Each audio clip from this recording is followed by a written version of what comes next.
Rabbi Nachum de Tchernobyl s'est retrouvé un jour, lors de ses voyages, ses longs périples d'un village à l'autre, s'est retrouvé invité chez un aubergiste, simple juif aubergiste.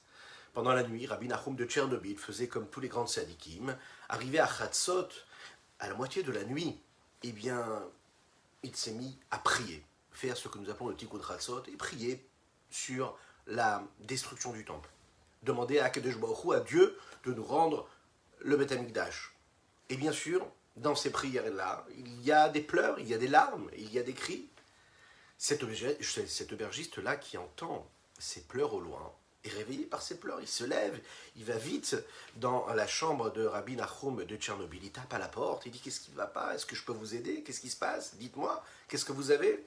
Et Rabbi Nachum de Tchernobyl, ben écoute, je prie pour le Beth Amikdash.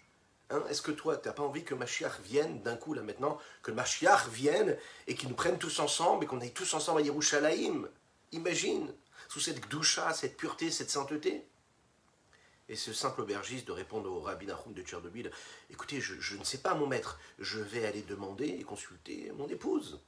Une heure après, il revient sur Rabbi Nachum de Tchernobyl et lui dit: écoutez, ma femme est très embêtée, elle aimerait bien venir avec vous à Yerushalayim et le Mashiach, mais vous savez, on a notre parnassa ici, notre gagne-pain. Nous avons nos petits canards, nous avons nos coqs et nos poules, on les élève et c'est notre gagne-pain. On ne peut pas partir comme ça et laisser tout ce que nous avons ici et qui nous permet de vivre. Rabbi Nachum de Tchernobyl a compris à qui il avait affaire. Il lui a dit: mais tu sais, c'est pas n'importe quoi Yerushalayim. Tu te rends pas compte de ce que c'est. C'est vraiment très spécial. Si on part à Yerushalayim, ici, tu sais pas, tu connais pas ton futur. Les Cosaques qui viennent et qui font des massacres tous les jours. Peut-être qu'ils vont venir demain. Vous volez tout ce que vous avez. Vous volez vos canards et vos poules. Dis-le à ta femme. Il retourne chez sa femme vient le voir et dit: mais tu sais ce que tu vas dire à ton rabbi et à ton Mashiach? Dis-leur de prendre avec eux les Cosaques. Et nous restera tranquille ici avec nos canards et nos poules. Vous l'avez compris. Où est-ce qu'on se trouve? Est-ce qu'on est prêts, nous, toutes et tous, à partir si Mashiach arrive tout de suite, là, maintenant? C'est un des sujets que nous allons aborder aujourd'hui dans notre Tania du jour. Boker Tov les Koulam, je suis infiniment heureux de vous retrouver en cette magnifique matinée que Dieu nous offre sur la terre. Merci mon Dieu. Shavua Tov à toutes et à tous. On se retrouve juste après ces quelques notes de Nigun. N'hésitez pas à partager, à liker, à commenter cette publication afin que tous et toutes puissent en profiter encore et toujours plus.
Il y en a qui ont peur. Il y en a qui ont peur que Mashiach arrive d'un coup, d'un seul. Se retrouver comme ça à perdre tous les plaisirs de la vie, tous nos petits ancrages, nos habitudes. Est-ce qu'on est prêt à changer, à transformer notre existence, à passer à autre chose, à passer à l'essentiel? un élément de réponse que nous allons aborder ensemble grâce au Rabbi Shlomo Zalman de Liadi qui nous permet d'avancer dans le 36e chapitre du Tanya, les Chaim. Nous étudions aujourd'hui pour la Refoua Shelema totale et complète, la guérison totale et complète de Avraham Nissim, Ben Sultana, dit Amen Ve'amen là où vous vous trouvez, ou même en replay. N'hésitez surtout pas. Ceux qui nous suivent à Yerushalayim, on vous dit un très très grand bonjour près d'Arnona là-bas. Que Dieu vous bénisse. Chazak pour votre soutien. La question que nous avions jusqu'à aujourd'hui, c'était comment atteindre l'objectif que Dieu nous a fixé. Oui, Dieu a créé un monde, la Soto dira Betartonim, faire de ce monde un lieu, une demeure pour lui ici-bas. Quel est l'objectif? Alors, la question qu'on devrait plus se poser, c'est pas quel est l'objectif, parce qu'on l'a trouvé, c'est-à-dire faire de ce monde une demeure pour Dieu ici-bas. Bon, d'accord, ok, c'est des mots tout cela. On a avancé un petit peu, on a approfondi cette idée. Mais, oui, parfait. Comment on atteint cet objectif? De quelle façon? Est-ce qu'il y a un agenda? Est-ce qu'il y a des étapes à fournir? Par quoi on doit commencer? Sur quoi on doit s'investir le plus? Est-ce qu'il y a des éléments qui seraient un peu plus urgents que d'autres? Des actions, des objectifs à atteindre avant? Est-ce qu'il y a des étapes?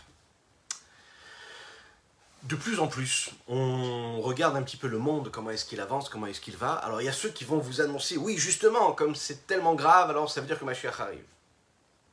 Et il y a ceux qui vont dire, Mashiach il peut arriver à chaque instant. On n'est pas là pour interpréter ce qui se passe dans le monde. En tout cas, c'est pas le genre de la maison. Mais c'est important de savoir ce qui se passe. Le monde représente l'inverse même totalement de ce que Dieu est, du dévoilement divin. Il nous envoie un message qui est contraire, une forme d'indépendance. Ce qui est inférieur nous apparaît réellement comme inférieur. Ce qui est en bas nous apparaît vraiment bas. Éloigné a priori de toute forme de spiritualité et de divinité. On va comprendre ici, dans les mots que le Rabbi Shlomo Zalman va nous dévoiler, que vous savez, quand on va arriver au dernier arrêt, dans notre dernière destination, la destination finale de toute la créature entière, on va voir et comprendre de manière bien assumée, d'après tous les fondements et les bases de la foi en Dieu que nous devons avoir, que nous avons reçu, qui nous a été inculqué par notre histoire, par nos ancêtres, de génération en génération. On va comprendre comment, à travers cette période de Mashiach que nous sommes en train de vivre, celle qui nous amènera vers Triyat Ametim, cette étape-là où il y aura la résurrection des morts, de tous nos êtres chers. Oui, ils vont venir, c'est très proche. On va comprendre comment, en réalité, on arrive à comment le fait d'y croire, le fait qu'on en parle au moins 3 fois dans la Hamida, dans le Shemona Esrei, dans cette tefila que nous faisons le matin, le midi et le soir, pour Akadosh Baruch Hu, pour Dieu, et que nous parlons de ces principes-là qui est la Triyat Ametim.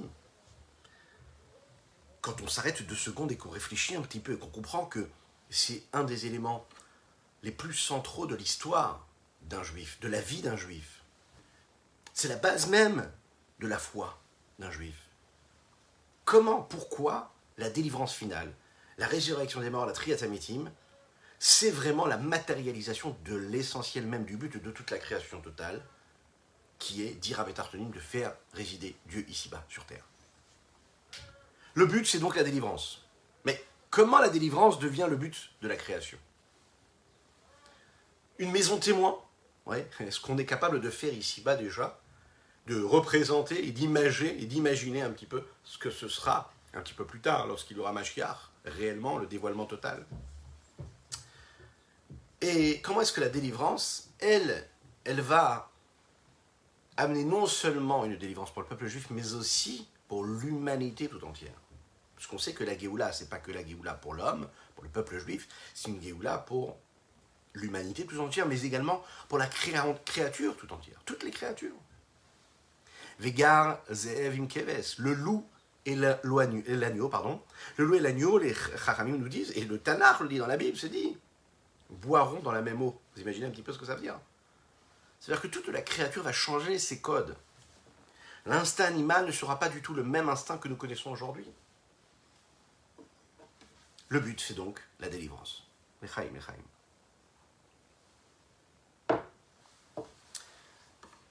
Nous avons abordé ici les 3 3 fois dans la journée où nous parlons de Triat Hametim.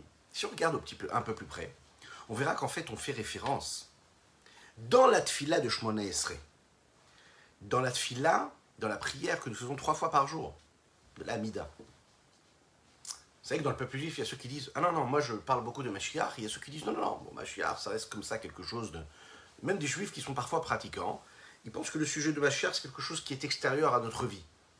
On peut dire, voilà, je suis pratiquant, je fais la Torah, les mitzvot, je fais Shabbat, je respecte toutes les lois.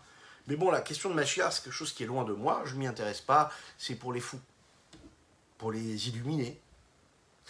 Mais si on s'arrête 2 secondes, on verra qu'en réalité, est-ce que vous savez combien de fois nous parlons de ce Mashiach, là, de cette résurrection des morts, de cette venue de Mashiach, de cette Géoula, de cette délivrance totale, dans la Hamida? Vous savez combien de fois? Vous pouvez chercher si vous avez un sidour devant vous. 8 fois. 8 fois. 2 fois, déjà, il faut le savoir, hein, au moment où nous parlons, on va prendre, si vous voulez, on va prendre la Hamida ensemble. Première bénédiction que nous prononçons le matin. La deuxième. Baruch ata Hashem mechaye hametim. Akadosh Baruch Hu qui fait revivre les morts. Ensuite, nous avons Goël Israël. Goël Israël, Dieu qui libère et qui délivre le peuple juif. Ensuite, nous avons la bracha qui dit Mekabetz nitre Israël, qui va rassembler tous ceux qui sont éparpillés parmi toutes les nations. Ashiva Shoftenu, on demande à Kadosh Baruch Hu de nous ramener les juges que nous avions à l'époque du Beth Amikdash et que nous aurons à l'époque, Bezrat Hashem très rapidement, du Beth Amikdash qu'on aura très rapidement. Ensuite, il y a la bracha, la bénédiction qui fait référence à Yerushalayim, Veli Yerushalayim Erecha Berachamim Tashuv. On dit à Kadosh Baruch Hu, tu reviendras à Yerushalayim reconstruite avec ta grande miséricorde. Encore une fois, nous parlons ici de quoi? De ce rêve de délivrance qui doit arriver. Ensuite, nous parlons de Et Tzemach David Avdecha, Meherat Atzmiach. Nous parlons de quoi? De Tzion. De quoi? De Sion. Qu'est-ce que c'est Sion? C'est Eretz Israël. Vetechezena Einenu Beshufra Letzion. Juste avant de faire le modim, on reconnaît, on remercie Dieu. Et ça, cette reconnaissance, ça se fait parce qu'on accepte et qu'on attend ce moment de la délivrance totale. Et puis à la fin de la Hamida, quand on dit Yehiratson Shibane Betamikdash Bimehera Biyamenu, on parle de quoi? Bien sûr du Betamikdash. Et le Betamikdash, c'est quoi? C'est bien sûr la délivrance totale. Donc si vous comptez maintenant le nombre de fois nous parlons de Mashiach, de la Géoula, de Triat Hametim pendant toute la journée, est-ce que vous savez combien de fois on y fait référence? Dites un chiffre comme ça. Écrivez-le dans les commentaires, que ce soit donc en live maintenant ou en replay sur les différents réseaux. Je vous rappelle que nous sommes présents aussi sur les réseaux podcast. N'hésitez pas à vous abonner à la chaîne d'ailleurs, Spotify ou iTunes, etc. 24 fois. 24 fois par jour, nous faisons référence à la Triat Hametim, à la résurrection des morts, ou à la délivrance, ou à la nécessité d'avoir le Beth Amikdash, à la reconstruction du temple, ou le retour de tous les exilés de parmi les nations. Donc comment est-ce qu'on pourrait dire qu'on ne vit pas au temps de Mashiach? Comment on pourrait dire qu'on peut être un juif pratiquant et ne pas penser vraiment à Mashiach? C'est impossible. Ça fait partie de notre vie, 24 fois. Maintenant, il y a des grands mathématiciens qui nous suivent, je le sais. Et puis, combien ça fait? 8 fois par jour, 8 fois par tefila, donc 24. Combien ça fait? Combien ça fait à l'année? Eh bien, regardez, 8760 fois. J'ai passé la nuit à compter, je plaisante. 8760 fois dans l'année, on fait référence à cette notion-là de Mashiach, de Géoula, de délivrance.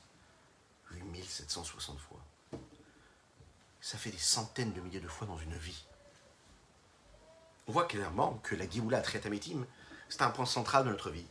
Tous les prophètes en ont parlé, depuis Moshe Rabbeinu jusqu'au prophète Malachi, ont sanctifié, ont réservé leur prophétie à la Géoula.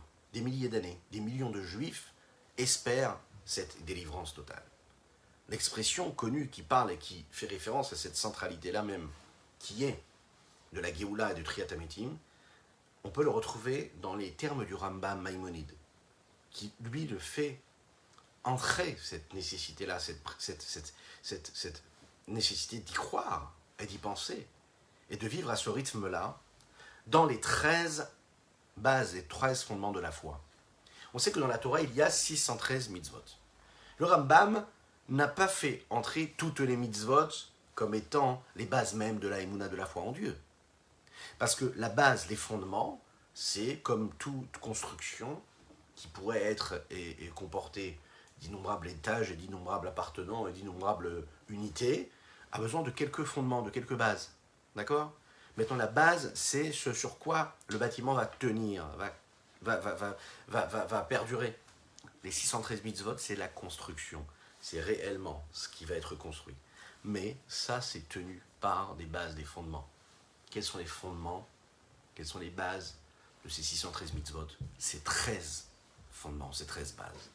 Sans ces 13 bases que Maïmonide va nous donner, eh bien, le judaïsme ne peut pas tenir. La question qu'on devrait se poser, c'est qu'est-ce qui fait? Qu'est-ce qui rend la Géoula, la foi en la délivrance totale et finale? Qu'est-ce qui rend la foi en la résurrection des morts à une valeur tellement forte et tellement grande, tellement puissante, au point de devenir une de ces 13 bases, un de ces 13 fondements-là? Qu'est-ce qui se passera si on décidait de faire ça? De dire, moi je ne pense pas à la Géoula. Moi je suis un juif de Shabbat, le respect de la Nida, le respect de la Kashrut, le respect de tout le reste. Je me comporte bien, je fais tout pour faire et rendre ce monde un monde meilleur. Mais la notion de Mashiach, c'est loin de moi. Est-ce qu'on pourrait faire ça? Est-ce qu'on pourrait faire tenir le bâtiment sans un des fondements, une des bases de ce bâtiment?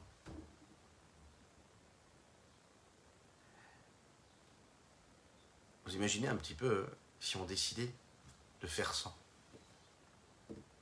Pourquoi est-ce qu'on a besoin de la Géoula?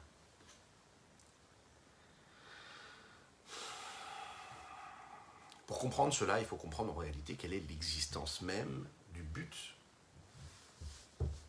d'Akadosh Baruch. Nous avons vu ensemble que c'est Dira Betartonim, fier résider Dieu ici-bas. Vous savez que nous venons de quitter le Shabbat qui va nous accompagner, Bezrat Hashem, dans cette magnifique semaine dans laquelle nous allons fêter et célébrer la fête de Purim.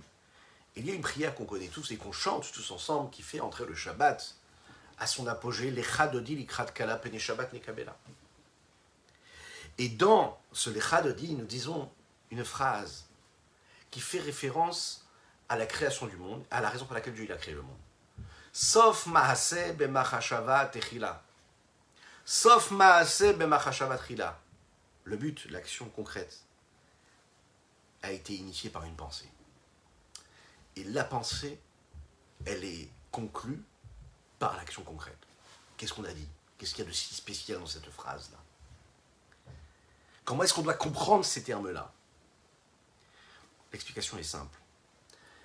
Afin qu'une action, qu'un acte puisse être conclu comme il faut et puisse être réussi et accompli comme il se doit, il faut d'abord s'asseoir, penser, réfléchir, imaginer quelles sont les étapes qui vont nous permettre d'atteindre l'objectif qu'on est censé atteindre.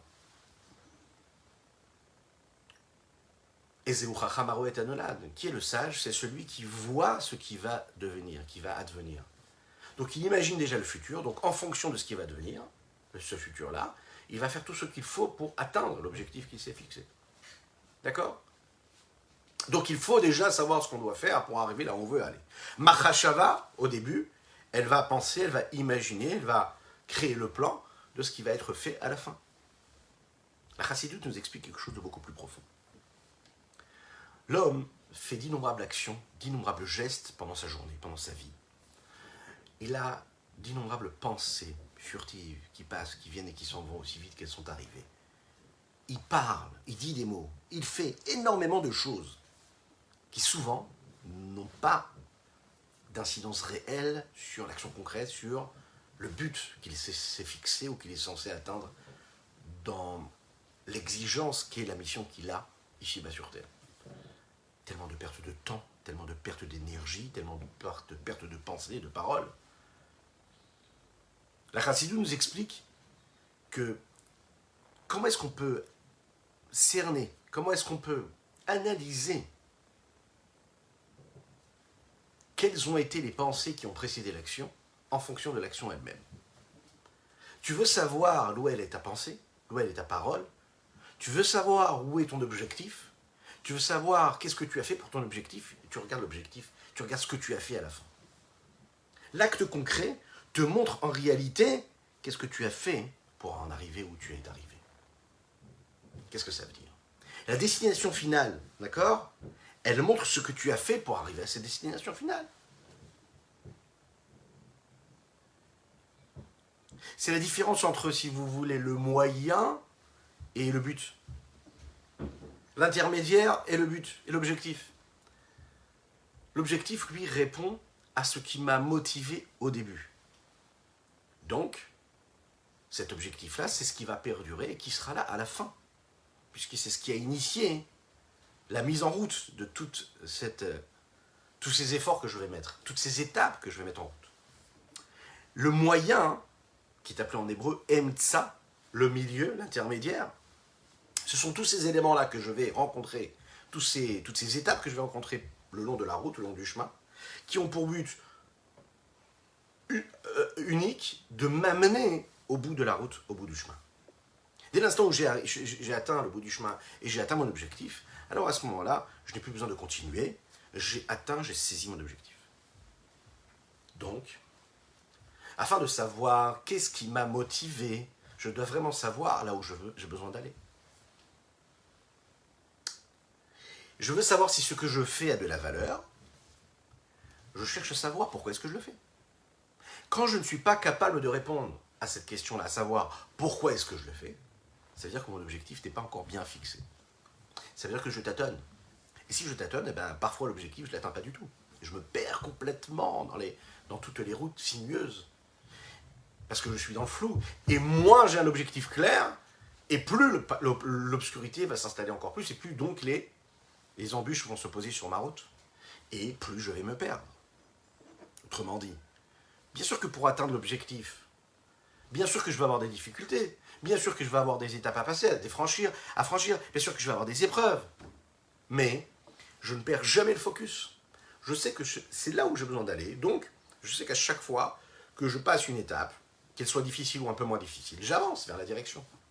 Mais comme mon objectif n'est pas clair, je me perds. Et quand je me perds, je me rajoute des étapes, je me rajoute des challenges, je me rajoute des difficultés, des embûches. Parce que je suis dans le flou. Et par définition, quand on est dans l'obscurité, on n'y voit rien.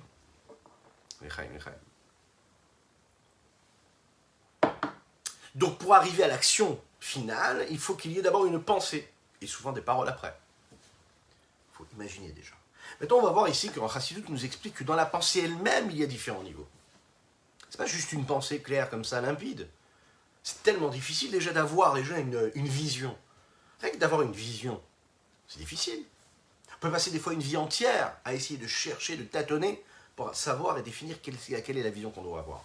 C'est la raison pour laquelle on a la nécessité d'avoir un maître, un tzaddik, un rabbi, un rav qui nous dirige, qui lui a une vision qui est beaucoup plus belle, beaucoup plus grande, beaucoup plus habituée que la nôtre, et qu'on est sûr que quand on le suit, on est sûr d'atteindre le bon objectif. Il y en a qui vont vous dire, mais pourquoi est-ce que vous croyez tellement à votre rabbi? Pourquoi est-ce que vous suivez tellement votre rabbi? Vous n'avez qu'à suivre Dieu. Mais c'est beaucoup plus simple de suivre le conducteur ou le pilote de l'avion. Lui sait comment nous amener vers l'objectif, vers la destination. On peut passer toute une vie à devenir pilote. Mais là, ce qu'on a besoin, c'est de voyager. Donc on prend notre petit ticket d'avion, on entre dans l'avion, et puis on est dirigé par le pilote, et on lui fait confiance, parce qu'on sait que le pilote, lui, c'est un expert de ce voyage. Voilà pourquoi on va s'attacher à un tzaddik. Le tzaddik qui, lui, est un expert de la destination finale à laquelle on doit arriver. Donc, il nous épargne toutes les erreurs qu'on serait capable de faire. Et que malheureusement, un homme, il peut faire. Sauf Massé, Machachavatri, là, dans cette pensée-là, il y a différentes étapes. Dira Betartonim, faire de ce monde un lieu pour Dieu, que Dieu puisse résider ici-bas. On a pris l'exemple de cette maison-là qu'on construit. Bien, pour la construire, il faut d'abord trouver le bon terrain. Ensuite, il faut imaginer qu'est-ce qu'on veut faire de ce terrain-là. Ensuite, il faut faire appel à un architecte. Ensuite, il faut faire appel à un ingénieur qui va nous dire est-ce que tu peux construire comme ci, tu peux construire comme ça. Ensuite, on va aller voir la ville, la mairie, les autorités. On va leur demander est-ce qu'on a le droit de le faire, qu'est-ce qu'on n'a pas le droit de le faire. Ensuite, on va appeler un entrepreneur qui va mettre du temps, pas beaucoup de temps, bien sûr, qui va faire très rapidement pour faire ce qu'il doit faire. Toutes ces étapes-là font partie de la pensée, même si elles sont abouties et assumées par des actions, on est d'accord, ou des paroles. Mais ça fait partie de l'imagination du projet. On est dans le projet. Ensuite, les étapes de l'action et de la matérialisation commencent à arriver. Il y a le tracteur qui va arriver, qui va commencer à creuser. Il y a celui qui va arriver pour construire. Il y a chacun avec son métier qui va rentrer petit à petit pour faire évoluer la construction. Ensuite, il y aura le décorateur intérieur qui va venir nous dire qu'est-ce qu'il faut mettre ou pas et comment il faut le mettre. Sauf Maasé. L'action, la finalité, elle vient de la Mahashava que j'ai eue avant, quand je me suis assis avec un petit crayon, que j'ai imaginé ce que je pouvais faire de cet endroit-là. En fait, c'est la photographie globale que la personne a pu avoir au début, qui va être ensuite aboutie à la fin de l'action. Maintenant, imaginons et transposons ça à la demeure, mais la belle demeure, la grande, celle qui correspond à toutes et tous, que nous aurons Bezrat Hashem à celle du Beth Amikdash. Le but de toute la création divine, nous l'avons dit, c'est de faire de ce monde-là un lieu, une résidence.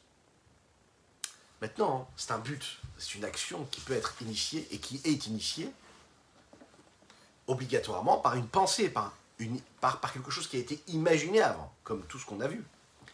Cette vision-là, c'est une vision qui est beaucoup plus globale et beaucoup plus essentielle. Donc la question c'est où et quand nous aurons le mérite de voir cela. On peut comprendre que le but va être atteint lorsqu'il y aura Mashiach. On pourrait se dire aussi que cette destination finale, c'est Chas v'Shalom, que Dieu nous en préserve, une forme de fin de monde. Alors comment est-ce que nos prophètes nous décrivent cela dans le Tanakh, dans les textes? Eux, ils disent, fin du monde, il n'y a pas. Par contre, ce qu'il y a, c'est la délivrance. C'est l'aboutissement de ce grand projet que Dieu a initié. Cette fin du monde-là, c'est la délivrance totale. C'est le moment où il y aura cette résurrection des morts, comme le Ramban Nachmanide le dit, comme les sages de la Kabbalah, de la Chassidut nous l'ont dit. Avant qu'on puisse déjà comprendre qu'est-ce qu'il y aura pendant cette délivrance, de quelle façon va apparaître cette résurrection des morts, on y croit depuis qu'on est tout petit. Sache, il faut que tu y crois, Mashiach va venir, on va être délivré, on va retrouver nos êtres chers, en chair et en os. Oui, bien sûr. Comment, qui, quoi, qu'est-ce, c'est pas grave. J'y crois, c'est la émouna, c'est la foi. Tous ces états, tous les intermédiaires, les moyens que je vais utiliser pendant ma vie, tout ce qui va être utilisé à travers la créature et toutes les créatures du monde, sont là pour m'aider à matérialiser et à finaliser cela, sauf Maaseh ben Machashava Techila. La question c'est, comment est-ce que la délivrance totale a un rapport et un lien direct avec le fait de faire de ce monde-là une demeure pour Dieu, ici-bas? Bien sûr que quand tu auras Mashiach, le monde sera bon. On sera bien bienveillant, la haine disparaîtra, la jalousie aussi. Imaginez un petit peu, un monde sans haine, sans jalousie, sans convoitise, un monde sans mal, un monde bienveillant, un monde bon. Bien sûr qu'on a compris que les morts vont se relever, mais quel rapport y a-t-il entre cela et le fait de faire dire à Betartonim, de faire de ce monde-là un lieu de résidence pour Dieu? Pour comprendre cela, on va approfondir encore un petit peu plus avant de rentrer dans les mots du Rabbi Shimon Zalman. Qu'est-ce que c'est la Géoula, la délivrance? Et qu'est-ce que c'est Triyat Hametim, la résurrection des morts? On va commencer par la Géoula. Si on demande à un enfant qu'est-ce qu'il y aura lorsque la délivrance arrivera, mais il vous dira ce qu'on nous a raconté quand on était petit, et ce à quoi on s'attache, parce que c'est comme ça, et c'est tout à fait normal. Il y aura sur les arbres des bonbons, il y aura toutes sortes de sucreries. Ce qu'on voudra, il y aura. Les adultes vont vous donner des termes qui seront beaucoup plus, on va dire, élaborés. On va parler de jouets un peu plus élevés, évolués. Les adultes vous diront on pourra vivre dans une richesse phénoménale. On va parler de la paix dans le monde. Plus de guerre, plus d'armes. Tout se transformera.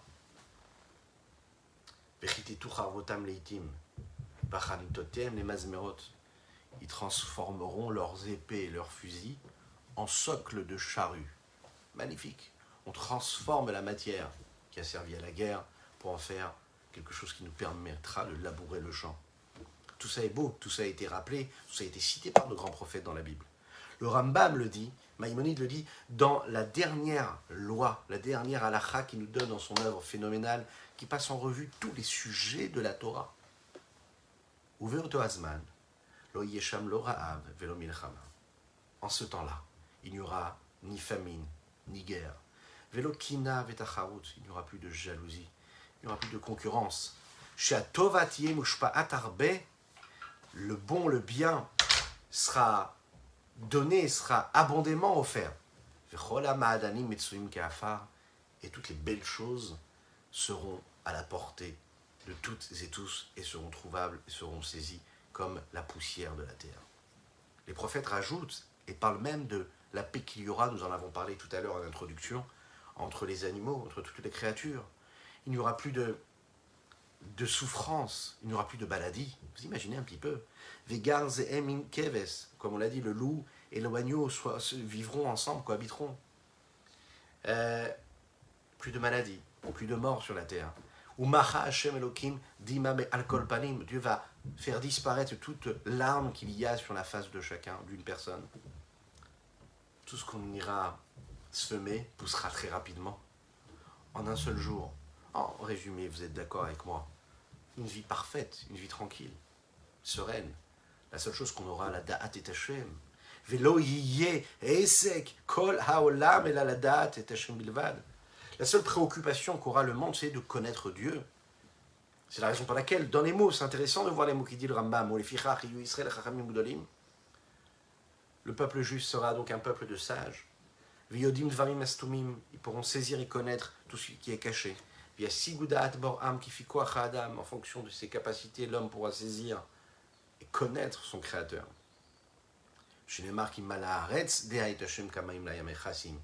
Parce que la connaissance de Dieu remplira toute la terre comme l'eau qui recouvre la mer. Les prophètes abondent énormément dans les descriptions qu'ils donnent avec générosité du dévoilement divin qu'il y aura lorsqu'il y aura la délivrance.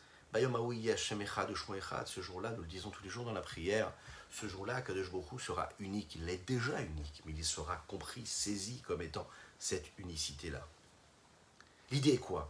Que quand il aura un temps de délivrance, ce qui voile, ce qui cache, tout ce qu'il y a sur cette terre-là, dans toute cette créature, ce qu'on a du mal à voir, quand nous disons par exemple, tous les jours quand on fait une bracha et qu'on boit un petit café, et juste avant de dire les chaim, on dit quoi? Sheakol niya bidvaro, que tout a été créé par sa parole, les chaim.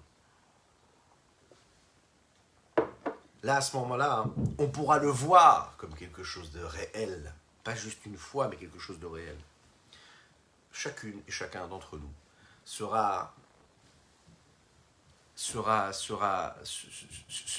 pourra délaisser cet égocentrisme, ce narcissisme, cette nécessité d'être et d'exister. Dans un temps de délivrance, on pourra voir comment les lois de la nature sont régies par cette force de Dieu.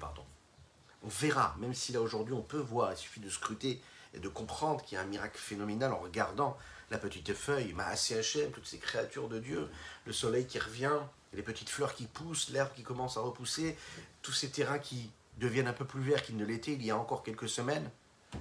Enod milvado, là voir vraiment qu'il n'y a rien d'autre que Dieu, que c'est Dieu. C'est l'expression même de la présence de Dieu.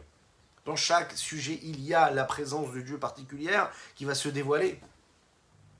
On n'ira ni à droite, ni à gauche. On suivra toujours sa volonté. Plus que cela. C'est pas seulement que la matérialité ne va plus cacher la présence divine, mais on va pouvoir constater comment le monde entier exprime cette présence divine, cette divinité. Dans la matérialité, dans la grossièreté du monde, on verra déjà Dieu. Comme il est dit dans la Chassidut, comment est-ce qu'on explique Veraou kol basar, toute chair pourra voir. La Chassidut explique que la chair matérielle physique verra la divinité. C'est-à-dire qu'on pourra voir, saisir, palper cette divinité. C'est un niveau qui est très très élevé. On dit même dans les textes que les pierres et la poussière de la terre criera cette éloquente, cette divinité-là. De la force du dévoilement divin, le monde sera donc parfait dans tous les sujets de la vie de l'homme, comme on l'a dit tout à l'heure. Imaginez un petit peu, plus de guerre, plus de jalousie, plus de haine. Pourquoi? Parce que tout ça, ça vient de qui? Ça vient de l'homme. Ça vient de la concurrence des êtres. Ça vient du fait que l'on est persuadé qu'on doit posséder cela, et que l'autre aussi veut posséder cela, et que jusqu'à être des êtres très proches, on peut être jaloux de son frère, de son ami, de son proche, de... Qu'est-ce que ça veut dire? Mais pourquoi? Parce que l'homme est persuadé, il vit dans ce mensonge-là, qu'il ne peut pas supporter l'autre, parce qu'il a besoin d'être lui-même. Et plus il existe, moins il peut supporter que l'autre existe. Mais dans un monde de Gdusha, dans un monde de sainteté, de délivrance, il n'y a plus cela. Puisqu'il n'y a que la place pour qui? Pour Dieu. Donc il n'y a plus de place pour aucun ego, pour aucun moi, pour aucun aboutissement personnel. La seule chose qui nous intéresse, c'est Dieu. Donc tout le monde est au même niveau. Les problèmes financiers, les problèmes de guerre qu'il y a entre les pays, sont dus à quoi? Sont poussés par quoi? Il suffit de regarder ce qui se passe, sans interpréter bien sûr. Mais c'est quoi en fait? C'est une question de pouvoir, c'est une question de possession, c'est une question d'argent, de finance, c'est une question de territoire, c'est d'être plus fort, avoir la peur d'être écrasé par l'autre, donc faire tout ce qu'il faut pour être le plus fort. En fait, à chaque fois, ce qui peut se passer dans l'humanité tout entière, autour de nous, en nous, dans notre peuple, à l'extérieur de notre peuple, c'est toujours ce même principe, c'est la présence de Dieu qui se voile. Lorsque le monde va être le dévoilement de Dieu, va vivre ce dévoilement de Dieu, que le Beth Amikdash va être reconstruit, alors que les bénis Israël vont être tous rassemblés, on va tous retourner Bezrat Hashem très rapidement en Terre Sainte. Alors à ce moment-là, la présence de Dieu sera dévoilée, à l'inverse de ce qui se passe aujourd'hui. Là, on voit qu'on habite et que on accomplit une petite partie des mitzvot pendant qu'il y aura la Géoula. Quand il y aura la Géoula, on va accomplir les 613 mitzvot. On peut donc comprendre pourquoi est-ce que la Géoula, la délivrance, elle est cette base et le fondement même de la vie de chacune et chacun d'entre nous. Sans elle, l'accomplissement des 613 mitzvot n'est pas total, premièrement, puisqu'elle peut être accomplie que quand il y aura la délivrance. Deuxièmement, la délivrance totale, c'est la matérialisation de cet objectif central de toute la création du monde, essentiel. La Hasalto dira Betartonim, faire de ce monde une demeure pour Dieu. Mais une demeure pour Dieu, c'est quoi? C'est la délivrance totale. Donc en fait, à chaque fois qu'on fait une mitzvah, à chaque fois qu'on fait quelque chose, qu'est-ce qu'on fait? On hâte, on agit et on approche la venue de Mashiach. C'est une obsession, en effet. Mais parce que c'est ça l'objectif du monde. Ah, tu veux Mashiach, mais pourquoi tu veux Mashiach? Tu peux vivre sans ça, mais pas du tout. Parce que toute la Torah elle a été donnée pour faire venir Mashiach. Qu'est-ce que c'est maintenant la résurrection des morts? Triyat Hametim. Comme nous l'avons dit, fait partie, cette nécessité-là d'y croire, des 13 fondements, des 13 bases de Maïmonide. 13 bases de foi. 13 fondements de foi. 13 principes de foi. Et il y a énormément d'allusions qui ont été données dans le Tanakh, dans la Bible. La vision que nous aurons de tous ces, par exemple, ces êtres-là, ces corps-là qui vont se relever et qui vont retrouver leur chair. Des personnes qui nous ont quittés il y a des dizaines, des centaines, des milliers d'années, vivront dans notre monde. L'Echaim, très rapidement, Bezrat Hashem.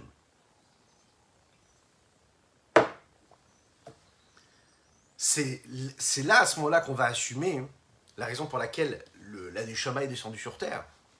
L'âme est descendue sur Terre, elle descend dans ce corps si étroit, elle ne peut pas s'exprimer convenablement puisque le corps l'empêche, elle se trouve dans une forme d'exil. Et lorsqu'elle aboutit, qu'elle fait ce qu'elle a à faire ici-bas sur Terre et qu'elle fait toutes les mitzvot qu'elle a à faire, alors à ce moment-là, elle pourra trouver au moment de Triyat Hametim une paix, une sérénité, une tranquillité, une osmose, une symbiose avec son corps. Le corps et l'âme ne feront qu'un pour accomplir la volonté de Dieu et pour vivre cette délivrance. Regardons dans les mots.